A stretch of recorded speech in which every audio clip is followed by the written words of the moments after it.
पर खाने के वक्त तक तो हम चलाएंगे ना इसको, भूखे थोड़ी रहोगे आप। मुझे आपसे केवल चंद बातें करनी है, बहुत ज्यादा बातें नहीं करनी। देखिए, एक तो सबसे पहली बात ये है कि इस कॉन्फ्रेंस को करते वक्त में थोड़ी सी कहीं मन के अंदर ये निराशा सी थी कि यार कितनी स्टेट के लोग आएंगे, कितनी यूनियन के लोग आएंगे, नहीं आएंगे, बड़ा मुश्किल से लग रहा था। कॉमरेड विजय भास्कर मुझे कई बार पूछते थे, कॉमरेड कितना डेलीगेट आ रहे हैं आप बताइए मुझे हमको। तो मैं आई बार नॉट श्योर कि कितने डेलीगेट इसमें आ पाएंगे, पर हमने जो कोटा फिक्स किया अलग अलग यूनियंस का, इनकी खुद की यूनियन सहित कोटा फिक्स किया तो 260 का कोटा था कि 260 डेलीगेट, इनके जिसमें 30 डेलीगेट इनके कर्नाटक के अंदर ये थे, क्योंकि 260 डेलीगेट का कोटा ये हो जाएगा।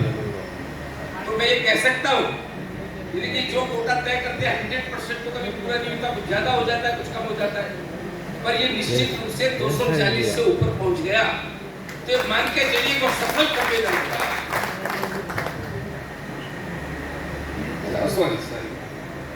तो मैं मान के चलता हूँ ये सम्मेलन जो निराशा किसी भावना में थी कि इतने लोग आएंगे नहीं आएंगे, तो इस तरह से जो आए हैं ये बहुत सफल सम्मेलन हो रहा है, वेरी सक्सेसफुल, वेरी सक्सेसफुल। तो जब कॉन्फ्रेंस में लोग इतने जोश के साथ आए हैं तो लीडरशिप का भी हौसला बढ़ता है कि हाँ भाई हमारे कांग्रेस में इतना जोश है, तो लीडरशिप में भी हौसला तो आप लोगों से ही बढ़ता है। एक बात। दूसरी बात जो विशेष रूप से मैं आपसे कहना चाहता हूँ ये, देखिए एक टाइम था जब हमारे नेशनल फेडरेशन के साथ में केवल पब्लिक सेक्टर्स में काम करने वाली यूनियंस होती थी, स्टेट ट्रांसपोर्ट में काम करने वाली यूनियंस की हमारे साथ जुड़ी होती थी, प्राइवेट सेक्टर की यूनियंस हमसे जुड़ी हुई नहीं होती थी। पर प्रोविजन था हमारे कॉन्स्टिट्यूशन में, ये प्रोविजन था कि प्राइवेट सेक्टर्स की यूनियंस को भी हम इसके अंदर साथ ले सकते हैं, और प्राइवेट सेक्टर की केवल पैसेंजर ट्रांसपोर्ट यूनियंस को नहीं बल्कि गुड्स ट्रांसपोर्ट की यूनियंस को भी, वर्कर्स की यूनियंस को भी अपने साथ इसके अंदर ले सकते हैं। प्रोविजन तो पहले से था, तो प्रैक्टिकली था नहीं। तो सबसे पहले जब 2002 में मुझे जनरल सेक्रेटरी बनाया गया तो मैं तो सोच ही नहीं सकता था कोई जनरल सेक्रेटरी का चांस भी मिलेगा कभी।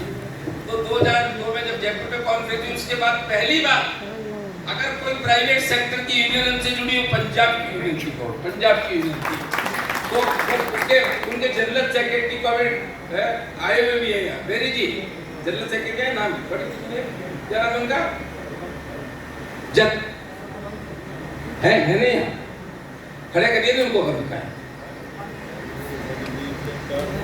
अरे तो नाम बोल के खड़ा करिए, कहा है हमें तो दिख नहीं रहे, कभी खड़े होइए, पंजाब के प्राइवेट से ये देखिए, ये सारी चीजें जो सबसे पहले हमको जुड़ी। इसके बाद में केरला में जिसके साथी मलयालम में बोले थे के.पी. जयपाल, या कमेंट ताली बजाइए इनके लिए, इसका कहना है ये जुड़े सबसे पहले। उसके बाद एक उड़ीसा में जब जनरल काउंसिल के AITUC की मीटिंग जब हो रही थी तो मुझे केरला के AITUC के लीडर ने कहा, कॉमरेड यादव हमारे यहाँ प्राइवेट सेक्टर का एक बहुत बड़ा यूनियन है, आप उसको अपने साथ क्यों नहीं जोड़ते। मैंने कहा कॉमरेड आई डोंट नो, आप मुझे उसके फैक्ट्स दीजिए। तो उसका प्राइवेट सेक्टर का बहुत बड़ी यूनियन है, इनकी प्राइवेट सेक्टर की यूनियन केरला में 18 डिस्ट्रिक्ट में काम करती है, 18 डिस्ट्रिक्ट में बहुत बड़ी यूनियन है। जयपाल जो बोले मलयालम में बोले, इनका अपना लैंग्वेज प्रॉब्लम है। इनसे पहले जॉय जोसेफ हुआ करते थे, Joy Joseph was the general secretary of that union, I am correct. वो उनसे मैंने कांटेक्ट किया, वो हमसे जुड़े, सेकंड नंबर प्राइवेट सेक्टर की यूनियन का ये था। इस तरीके से हम लोग लगातार कोशिश होती रही, लोग संपर्क में आते रहे। और इस कॉन्फ्रेंस से पहले देखिए पौंडीचेरी जिसको बोलते हैं, वो पुडुचेरी बोलते हैं, आम बोलचाल में उसको पौंडीचेरी बोलते हैं, तमिलनाडु से लगा हुआ स्टेट है। तो उसमें 3 यूनियन काम करती है प्राइवेट सेक्टर के अंदर, 3 यूनियन काम करती है। उनके लीडरशिप से बात हुई, डायरेक्ट हम नहीं जानते थे, अरुमुगम के थ्रू मैंने नंबर लिया, उनके लीडरशिप का, वहाँ जनरल सेक्रेटरी का, उनसे बातचीत हुई, कई बार कोशिश करने के बाद हुई। उन वहाँ के 3 यूनियन के 6 रिप्रेजेंटेटिव में आए, प्लीज खड़े होइए। पुडुचेरी कॉमरेड आ रहे हैं। I think they have. Yes. But I'm told you. Leader 6 लोग आए हैं वहां से। 4 लोग आने वाले थे प्राइवेट सेक्टर के, अपना ऑटो रिक्शा यूनियन के दिल्ली से। रिजर्वेशन था उनका कॉमेंट।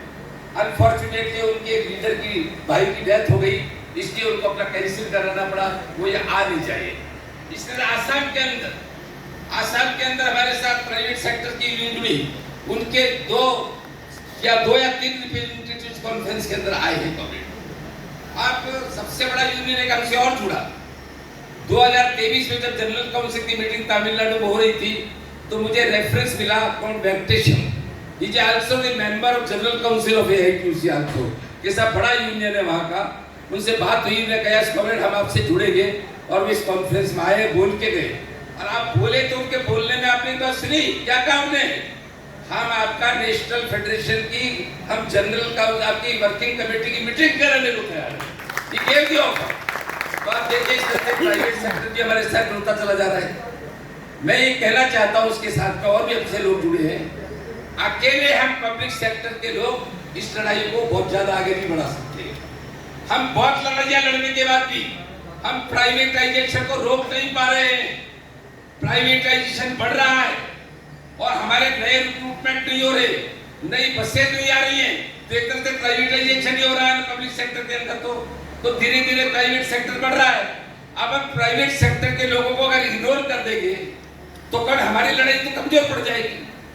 तो हम प्राइवेट सेक्टर के जो ऑनर्स को नहीं जोड़ रहे अपने साथ। जो ऑनर्स तो हमारे अगेंस्ट है, हम ऑनर्स के हमारे उनके मालिकों के खिलाफ है, हम उनके वर्कर्स को जोड़ रहे हैं साथ में। तो उनके वर्कर्स को साथ में जोड़ने की जरूरत है, चाहे वो ऑटो रिक्शा हो, चाहे वो टैक्सी वाले हो, और चाहे वो ट्रक चलाने वाले हो, ताकि हमारी जो हम कहते हैं मजदूर किसान एकता जिंदाबाद का नारा बोलते हैं ना, नहीं बोलते हैं क्या? तो मजदूर किसान का नारा बोलते हैं। तो ये भी हमको दिमाग में फर्म बताइए। हर स्टेट में लोग देखे कहाँ का प्राइवेट सेक्टर की हम काम कर सकते हैं, कोई हमको कोई यूनियन बना के जोड़ सकते बताइए। तो उनको उस तरह से प्राइवेट सेक्टर पब्लिक सेक्टर की यूनिटी को हमको और ज्यादा मजबूत करने की जरूरत है। इस बात को तो ध्यान में रखने की जरूरत है। एक बात और मैं कहना चाहता हूँ, ये कॉमेंट देखिए, मेरी बात को ध्यान से समझने की कोशिश कीजिए कि जितने जो कल निर्मल सिंह धालीवाल जो मेरे जनरल